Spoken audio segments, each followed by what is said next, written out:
There was once a time, there was once a time in Ireland where wealth, where it was a very, very, very wealthy country. Very, very wealthy country. Where each Gaelic person in the country grew up into incredible wealth. And how wealth was measured was a little bit different than how we measure it now. Today, we think about wealth, we think about skyscrapers, fancy cars, boats, yachts, big mansion houses. That's how we think about wealth now. The way we think about wealth now is, well, if I can have a big, huge house and there's people starving outside, then I'm wealthy.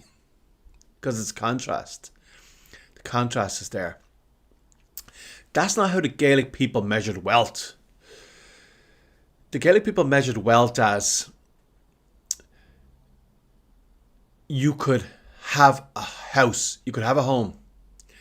Your neighbours, your tribe would help you build a house, and you would have a mortgage-free house. Ireland had 10 million Gaelic people in it before the famine. And they were all, before the English came, they were all well looked after. Everybody ate. Everybody had connection. Everybody had purpose. This is the difference between Andrew Tate wealth, look at me, I've got a big car, and connection wealth. I want my neighbour, I want my friend, I want my family member to have a nice house, so I'm going to go over and help them build their house. I want them to start a family. I want to spend my day with my children, teaching them how to be great people. I don't want a faceless bureaucrat to teach them what they should be doing. I want it. That's my job. And I have the time to do it because I'm wealthy. I want to have close relationships and connections and spend time with the people I care about. This is Gaelic wealth. This is the wealth in Ireland. It wasn't the wealth of, I went on a big holiday, let me put it on Instagram so everybody can be jealous of me. It wasn't the wealth as, look at me, I'm better than you. It wasn't the wealth of, oh, I can have a yacht or I can have a big car. I'm in a great, yous are losers. I'm great. Come on, guys. These are all losers. No, it's much more, and I call that the Andrew Tate wealth, which I think everybody can understand. But there's a more deeper, better purpose type of wealth where I'm wealthy enough to take the time to go and help you build a house. I'm wealthy enough to make sure you're okay.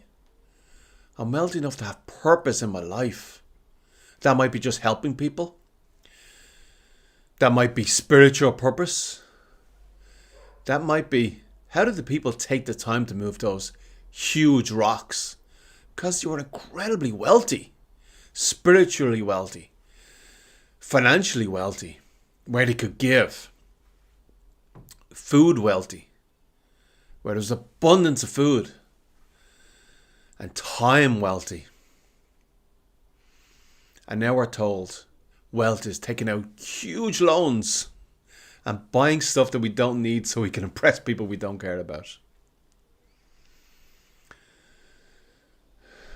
Let's put our holiday. Are you jealous of me now? Look at my holiday on Instagram. Are you jealous of me now? Look at my big car. Are you jealous of me? Wealth. Wealth. But worrying about your family member's mental health. Maybe your family member has extra needs and you're wealthy enough to have the time to help them out. Maybe elderly parents, whatever. But wealth was about community. It was never individualistic. And it was never about going and asking for loans from made up money, made up fractional reserve money that doesn't exist, and asking for that in order to show off to your friends. It was about communities, about communities coming together. It's about helping each other. It was connection wealth. So now we have warm houses, we have big cars, we have more food than we can ever eat, and we're spiritually dead. Spiritually dead to the point where someone will look like they have everything they could ever need and still kill themselves. Still kill themselves.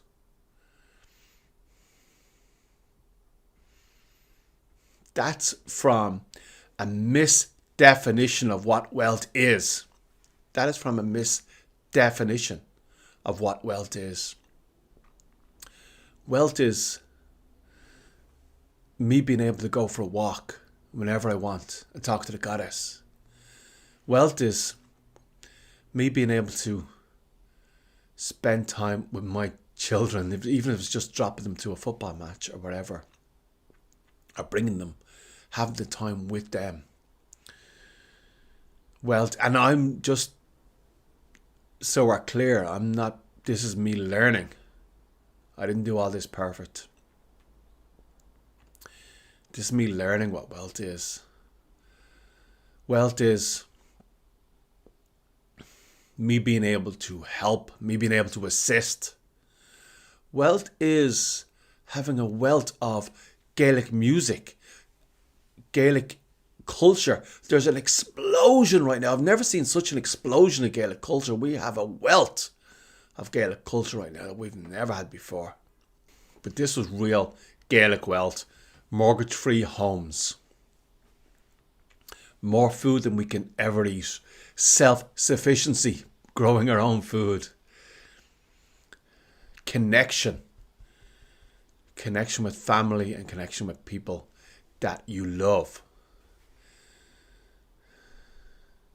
Information wealth. Being able to speak. Even if what I'm saying is wrong. Let's say everything I've said in this video is wrong. Being allowed to say it anyway. Being allowed to say it anyway. Every move you make not being recorded. Every move you make not being recorded. That was wealth. And culture. Gaelic culture and Gaelic music. The wealth of Gaelic culture and Gaelic music. Which is exploding right now. This is real wealth. So now I'm talking to you. Now I'm talking to you. The two of the Dannon. What is wealth to you? That's what I'm interested in. Let me know in the comments. What is wealth to you? Because it may be having that connection with your son and your daughter. It may be having that strong family. It may be having more food than you can ever eat. It may be having a warm house. I'm not talking about warm as in you have gas in your house. You have heating. A warm house for your children. It may be, or it may be for you. You let me know. Maybe Andrew Tate wealth. I want a big car. I want to show off. I want a big car and I want to go on holiday. I want to put it on Instagram and I want everyone to tell me they're jealous. So what is wealth to you? What is wealth to you? But in Ireland we had over 10 million people before the genocide, and they were wealthy. They had obviously not after the invasions, but before the invasions they were wealthy. They had mortgage-free homes, they had food, they had everything they could ever want, but they had real purpose and connection, which is real wealth, which I'm going to say is real wealth. So you let me know in the comments, what's your preferred wealth? Is it Andrew Tate wealth or is it Gaelic wealth?